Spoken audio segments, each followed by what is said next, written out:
नमस्कार दोस्तों, कैसे हैं आप लोग। आशा करते हैं आप लोग अच्छे होंगे, स्वस्थ होंगे और मस्त होंगे। तो जैसा कि फ्रेंड्स, आज है आपका 19 जुलाई और 19 जुलाई के थर्ड शिफ्ट का भी आपका एसएससी सीजीएल का जो एग्ज़ाम है आपका समाप्त हो गया है।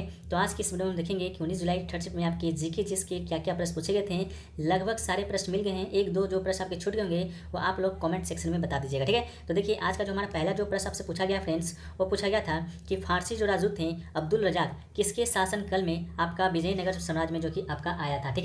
तो इसका जो राइट आंसर दोस्तों आपका हो जाएगा देवराय द्वितीय, ठीक है। देवराय द्वितीय के शासनकाल में जो आपका अब्दुल रजाक है जो कि फारसी जाति था आपका भारत आया था। इसके अलावा देवराय द्वितीय की बात करेंगे तो ये दोस्तों आपका संगम वंश का शासक था, ठीक है। संगम वंश का शासक था देवराय द्वितीय, जिसका शासनकाल 1422 से 1446 तक का था, ठीक है। इसके अलावा अब्दुल रजाक की बात करेंगे तो ईरान के शासक मिर्जा शाहरुख का राजदूत था। पहले ये कालीकट आया, इसके बाद दोस्तों आपका ये विजयनगर साम्राज्य का आपका यात्रा किया था, ठीक है। ये जो प्रश्न है दोस्तों आपको जो पीडीएफ दिए थे आपका 14 जुलाई वाला, उसमें एक्स्ट्रा फैक्ट के साथ इस पीडीएफ को शामिल कर दिए थे। विभिन्न यात्रियों के नाम और किसके शासनकाल में आपका भारत आए थे। नहीं विश्वास है तो आप लोग जाकर देख लीजिएगा। बाकी हम लोग वीडियो में आगे बढ़ते हैं, ठीक है। वीडियो में आगे बढ़े फ्रेंड्स, इससे पहले आपको बता दें तो दोस्तों आपका कौन से नंबर के मुख्य न्यायाधीश है, ठीक है।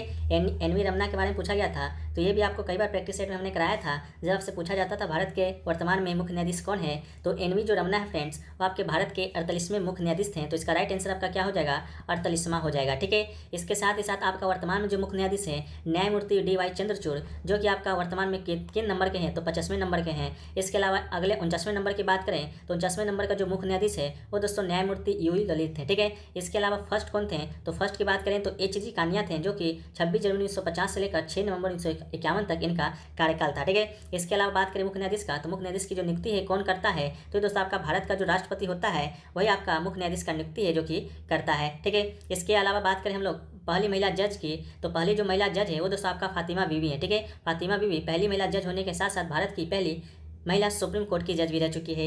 इसके अलावा बात करें आपका कि भारत में सबसे लंबे समय तक सेवा देने वाले मुख्य न्यायाधीश की, तो दोस्तों आपका न्यायमूर्ति YV चंद्रचूड़ थे, ठीक है। इसके अलावा इन्होंने 2696 दिनों तक सेवा दिया था, ठीक है। इसके अलावा आपका कमल नारायण की बात करेंगे तो कमल नारायण भारत की सबसे कम उम्र का सबसे कम समय तक सेवा देने वाले क्या थे, तो मुख्य न्यायाधीश हैं, ठीक है। इसके अलावा भारत के पहले मुख्य न्यायाधीश की बात करेंगे स्वतंत्रता से पहले, तो ये आपका श्री सर मॉरिस गवेयर थे, ठीक है। चलिए नेक्स्ट क्वेश्चन की ओर बढ़ते हैं। तो नेक्स्ट क्वेश्चन आपसे पूछा गया कोशिका जो भित्ति है आपका किसकी बनी होती है, तो कोशिका भित्ति का जो निर्माण होता है वह आपका सेलुलोज, पैक्टोज और तथा अन्य निर्जीव पदार्थों से होता है। तो ऑप्शन में भी आपका सेलुलोज दिया गया होगा, जो कि राइट आंसर हो जाएगा। कोशिका भित्ति की बात करें तो इसमें 2 परतें होती हैं जिनके मध्य लमेला नामक दीवार होता है, ठीक है। कोशिका भित्ति का जो मुख्य कार्य होता है आकृति को प्रदान करना एवं रक्षा करना, ठीक है। इसके अलावा अगर शैवाल की कोशिका भित्ति की बात की जाए, शैवाल की कोशिका भित्ति किसकी बनी होती है, तो ये भी आपका सेलुलोज का ही बना होता है, साथ में साथ हेमिक्यूलोज और पैक्टिन का भी बना होता है, ठीक है। तो इसको भी याद रखिएगा।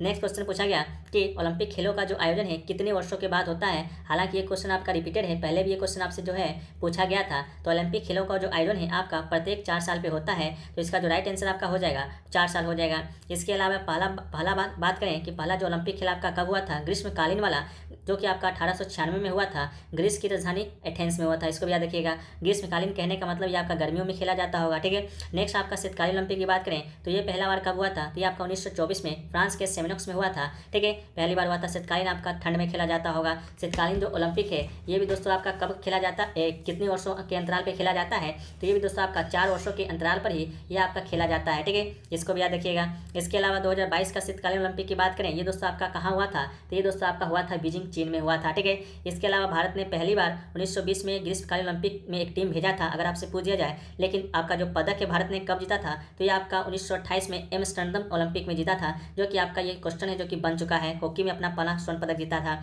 इसके अलावा बात करें कि भारत ने आपका पहला व्यक्तिगत पदक कब जीता है, ये आपका KD जाधव ने जीता था 1952 के ग्रीष्मकालीन ओलंपिक में, ठीक है। चलिए नेक्स्ट क्वेश्चन की बात करेंगे।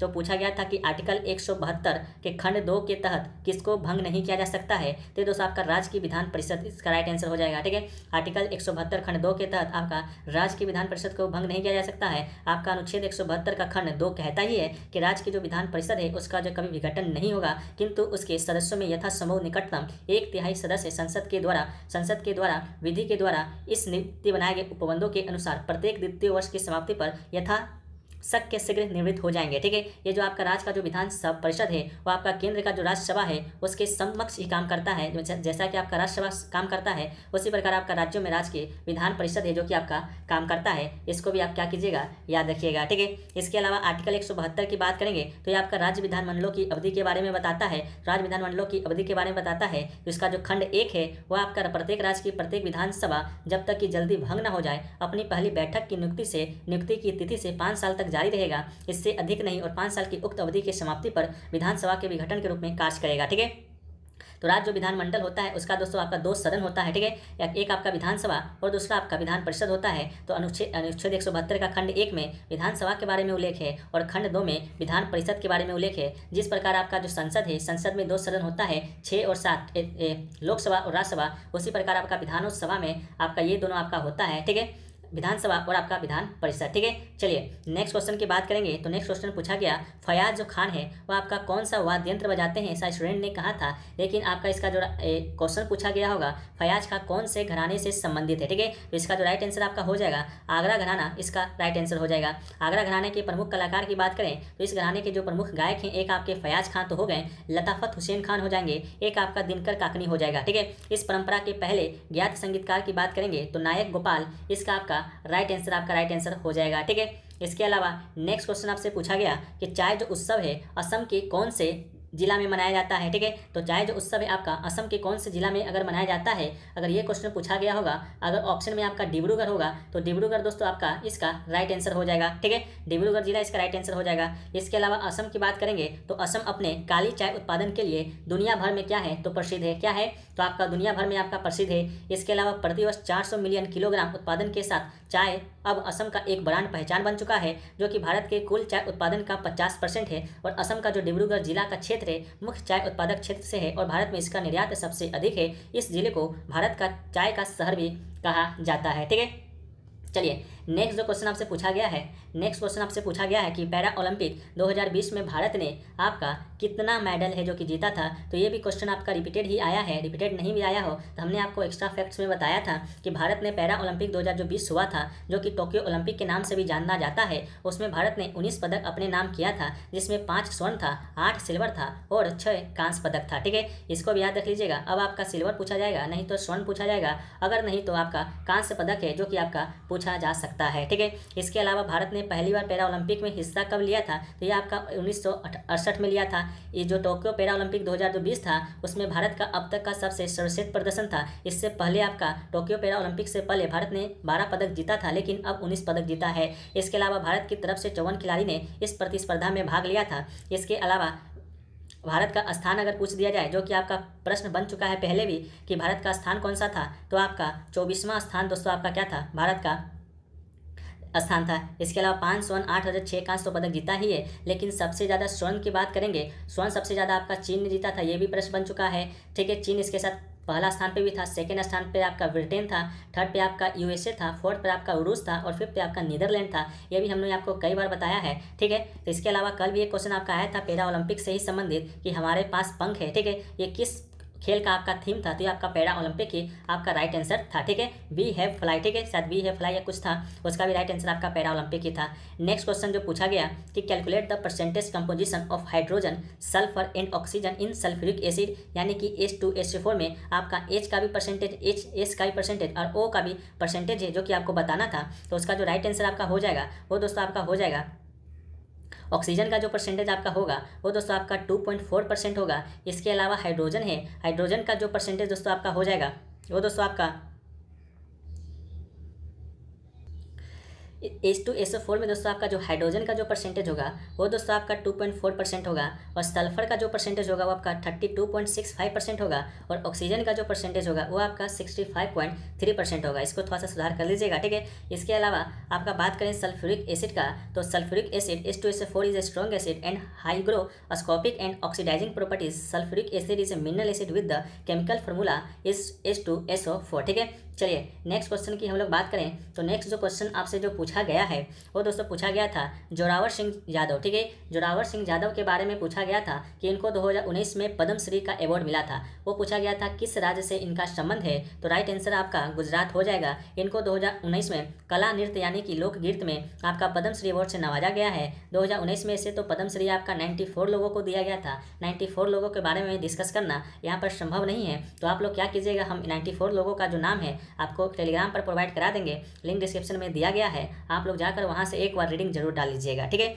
चलिए नेक्स्ट क्वेश्चन देखिए, पूछा गया था आपका हिल्टन यंग कमीशन के बारे में कि हिल्टन जो यंग कमीशन था उसके बाद आपका क्या किस इसका स्थापना हुआ था। क्वेश्चन का लैंग्वेज थोड़ा सा आपका बदल सकता है, लेकिन हिल्टन यंग कमीशन के बारे में आपसे पूछा गया था, तो इसका जो आपका राइट आंसर दोस्तों हो जाएगा वो आपका भारतीय रिजर्व बैंक की स्थापना से संबंधित आपका कौन सा जिम्मेदार आपका आयोग था, तो आपका हिल्टन यंग कमीशन था। ठीक है, भारतीय मुद्रा और वित्त प्रशाही आयोग ने भारतीय रिजर्व बैंक की स्थापना 1926 में हिल्टन कमीशन की स्थापना की थी। इससे पहले जो आपका इंपीरियल बैंक ऑफ इंडिया था भारत के केंद्रीय बैंक के रूप में कार्य कर रहा था। Imperial bank of India act 1932 के तहत जो कि आपका स्थापित हुआ था। रिजर्व बैंक की स्थापना की बात करेंगे तो 1 अप्रैल 1935 को हुआ था। 1934 में आपका अधिनियम आया था। 1926 में आपका हिल्टन यंग कमीशन का स्थापना हुआ था। अब जो भारत का वर्तमान का जो राष्ट्रीय केंद्रीय बैंक है वर्तमान में वो आपका भारत का रिजर्व बैंक ही है, और इंपीरियल बैंक ऑफ इंडिया है इसका क्या हुआ था, इसका आपका भारतीय जो स्टेट बैंक ऑफ इंडिया है उसमें आपका ये मिल गया था इंपीरियल बैंक ऑफ इंडिया। ठीक है, तो इंपीरियल बैंक ऑफ इंडिया का नया नाम है जो अब क्या है, तो स्टेट बैंक ऑफ इंडिया है। ठीक है,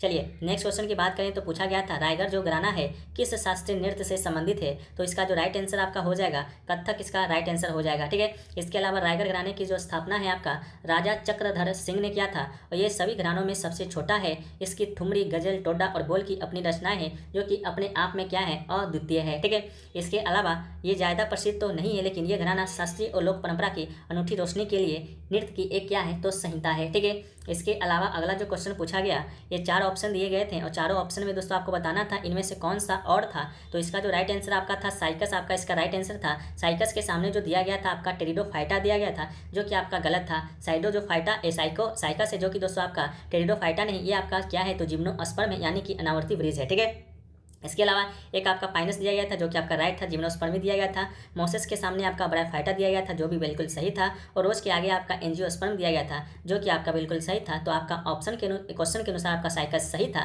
लेकिन इसका गलत आपका टेरिडोफाइटा दिया गया था जो कि आपका क्या है, तो अनावर्ती वृक्ष है। नेक्स्ट क्वेश्चन पूछा गया कि भारत का संविधान है जो कि लागू कब हुआ था, तो लागू हुआ था आपका 26 जनवरी 1950 को। हमने सेकेंड शिफ्ट में ही इसको डिस्कस किया था। भारत के संविधान को लागू होने के डिस्कस में जब आपका आया था कि 73वां स्वतंत्र दिवस है जो कि कब मनाया जाता है, उसी प्रश्न में हमने डिस्कस किया था कि भारत का जो संविधान है आपका 26 जनवरी 1950 को लागू हुआ था। तो उसी समय से आपका 26 जनवरी को गणतंत्र दिवस मनाते हैं हम लोग। इसके अलावा संविधान किसी भी देश का क्या होता है, तो मूलभूत कानून होता है। इसके निर्माण में आपका 2 साल 11 महीना और 18 दिन लगे थे। इसके अलावा इसकी जो प्रक्रिया आपका शुरू हुआ था संविधान बनने का, वो आपका 9 दिसंबर 1946 को हुआ था और पूर्ण रूप से बनकर आपका 26 नवंबर 1950 को बन गया था। ठीक है, इस अवधि के अंदर 165 दिनों के 11 सत्र जो कि आपका आयोजित हुआ था। ठीक है, अब बात करें कि 26 जनवरी को ही लागू क्यों हुआ, क्योंकि 49 में ही बन गया था, तो 50 में लागू होने का मुख्य कारण क्या रहा होगा, तो दोस्तों आपका भारत 1930 में पंडित जवाहरलाल नेहरू जी के द्वारा आपका जो लाहौर अधिवेशन हुआ था उसमें 26 जनवरी का जो दिन है आपका भारत के स्वतंत्रता दिवस के रूप में मनाया जाने लगा था। इसी दिन को यादगार बनाने के लिए इसी दिन आपका संविधान जो कि लागू